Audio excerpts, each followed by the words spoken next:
Click the subscribe button and press the bell icon to never miss a video from JoshTalks.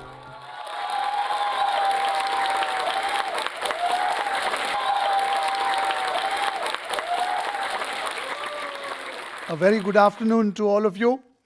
Vidya Danam Shreshth Danam. The great poet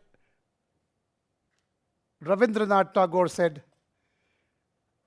where the mind is without fear and the head is held high, into that heaven of freedom, let my country awake. Where knowledge is free, into that heaven of freedom, let my country awake. 70 years after independence, 8.53 crore children between the ages of 6 and 14 do not go to school. India is my country. I love my country. All Indians are my brothers and sisters. In their well-being and prosperity alone lies my happiness. This is the pledge we took right from class 1 up to class 10. Was it all in vain?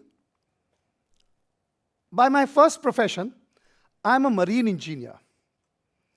From the prestigious Marine Engineering College, I graduated in 1983, sailed across the 7 seas. I have visited 43 countries. I have seen the quality of education that is given in some of the most affluent nations of the world. By my second profession, I am a professor of marketing strategy and business policy. After I worked in the corporate world, subsequent to doing an MBA from the Narsi Monji Institute of Management Studies, I was teaching at SP Jain Institute of Management Studies. In the very first trimester, students of that institute went for a social project after 3 months of the course. After having submitted a report in the fields of education, hygiene, irrigation, agriculture, and environment, in one particular year, I was in charge of judging the social projects along with a team of other professors. It was my privilege to understand the real India through those social projects. I was aghast with the quality of education in rural India, and in particular, even in cities which had large slums. To just give you an example, the Mumbai Mahanagarpalika today spends more than 2,700 crore rupees every year on running schools, with a dwindling number of students every year. I decided that instead of teaching postgraduate students who would draw more than 25 lakh rupees per annum in those days in 1996-97, I said, I must do something for the education of children who study in rural India. And let me tell you, the real India in those days, as even today, lives in its villages. More than 60% of the population today lives in villages. It is a shame that we cannot provide good education to children in rural India. It is with that in mind, I decided to set up schools in slums and in rural places. The first school was set up in Mumbai in a slum in Goregaon called Iraniwadi Squatters Colony Complex. We had 800 students studying there up to the 8th class. In 2009, the Right to Education Act was passed. The Supreme Court gave a wonderful judgment.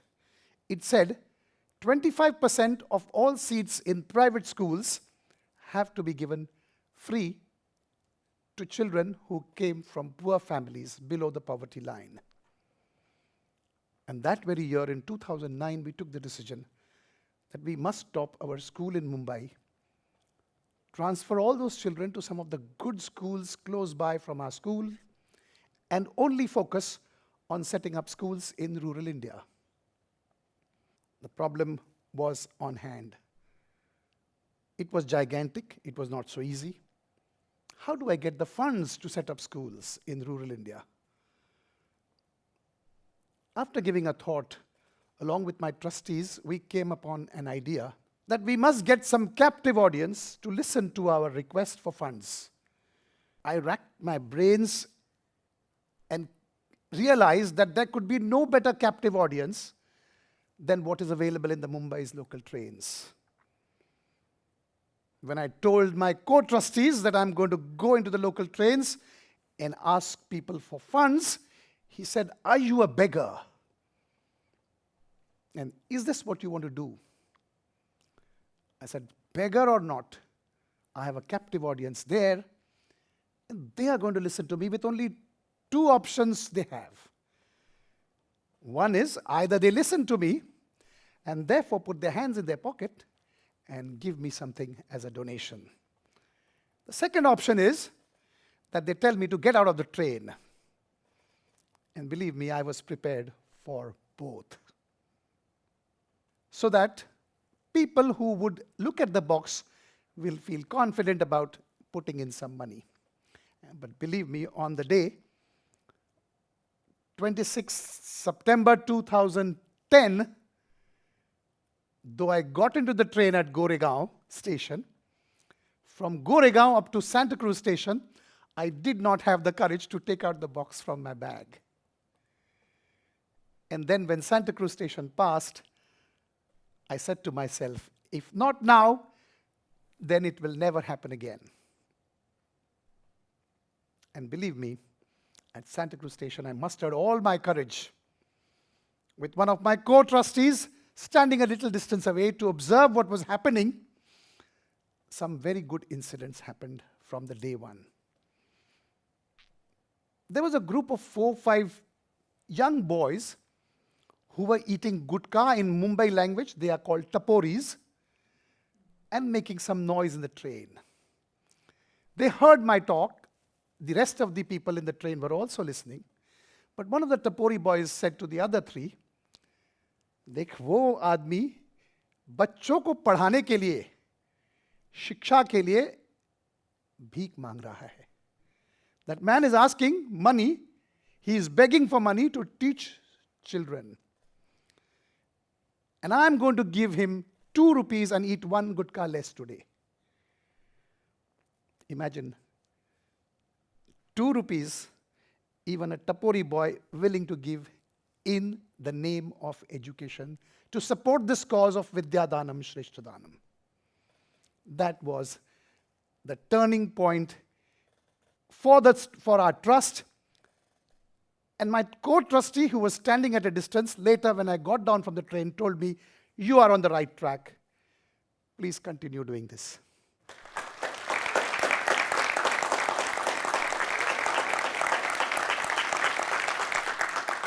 Well, that's easy to ask people to give you. But if you're going to do it day in and day out for years to come, it's not so easy. Because one day you have not faced anybody hostile. But believe me, in the next 4 or 5 years that I collected funds on train, I must have come across at least 500 people who were hostile in some way or the other. Instead of mentioning about them, I would rather like to mention about some of the good people that I came across. The first incident was about the Tapori Boys. This boy went back to the other 3 and said, "मैंने मेरे 2 रुपए दे दिए हैं. I have given him 2 rupees, and now I want you to give 2 rupees.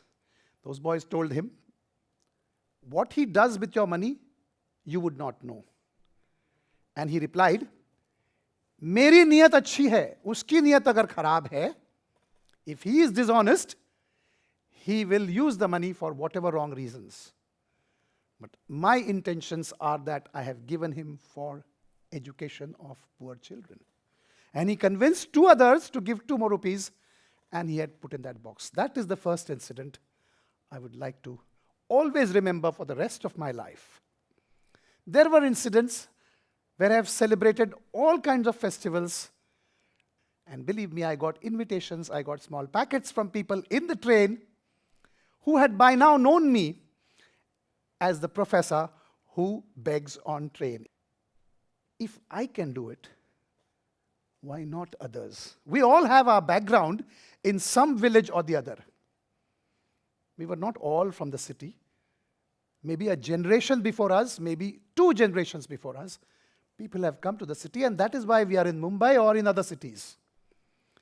But each one of us knows where our village is. Each one of us knows what is the condition of our villages. But we have forgotten them. And then in a fast globalizing and liberalizing India, we want our country to race ahead. Can we ignore those 60% of the population and their children who are the real future assets of our country? And then what are we doing about their education? Are they really going to be assets? Today, we are in 4 states: Maharashtra, Rajasthan, Bihar, and Uttar Pradesh. It's called Sitamarhi, which is a very backward area. It's on the border of India and Nepal. And we are happy that we are in one of the most wretched places where education was no meaning.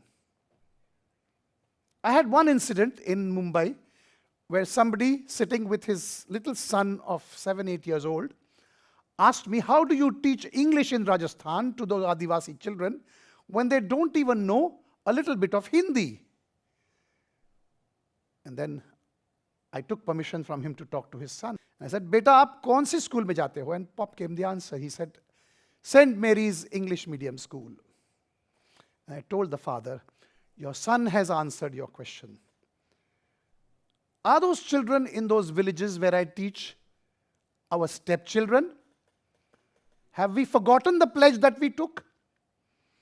And therefore, I am not going to answer your question. Your son has answered it.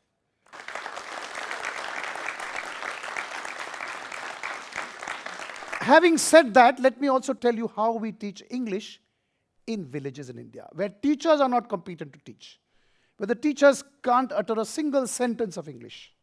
You've heard the poem, Pussycat, Pussycat, where have you been? Pussycat, Pussycat, where have you been? Billy, Billy, Billy, tum kahan gayi ho? Pussycat, Pussycat. And the cat says, I have been to London to look at the Queen. मैं London गई हूँ रानी से मिलने, रानी को देखने. Pussycat, Pussycat, what did you there? Pussycat, Pussycat, Billy, Billy, Billy, आपने क्या किया वहाँ? I frightened a little mouse under the chair. मैंने एक छोटे चूहे को डराया कुर्सी के नीचे. Now this is how easy it is to teach English in rural India. Jack and Jill went up the hill to fetch a pail of water. Jack और Jill पहाड़ के ऊपर चले एक बाल्टी पानी लाने के लिए. Jack fell down and broke his crown. Jack नीचे गिरा, उसका सर फट गया. And Jill came tumbling after. और Jill गुलांटी खाते खाते नीचे आ गई. So it's very easy to teach. Now the point to make is, if you were born in Germany tomorrow, if you were going to be born in Germany tomorrow, after 3 months you are going to speak the language German. Because your mother will pick you up the very moment you are born and say ululululu something in German, and you are going to start talking that. So teaching a language is not difficult. At the same time, a lot of our politicians do create problems for people who want to learn in a better way. Each of these politicians, whether it is a member of parliament or whether it is a member of the legislative assembly, gets a large amount of money as fund to develop his constituency. A member of parliament gets 5 crore rupees. A member of legislative assembly gets 1 crore or even 2 crores in some states every year. And believe me, if they were all going to set up one school in 5 years, we will have no less than 1,000 schools every 5 years. We would have covered all the districts. So in short, I want to ask all of you to join this mission and spread this word across the country. If you give food to a hungry child, you feed him for just a day. But if you give him some skills, if you give him education, you feed him for a lifetime.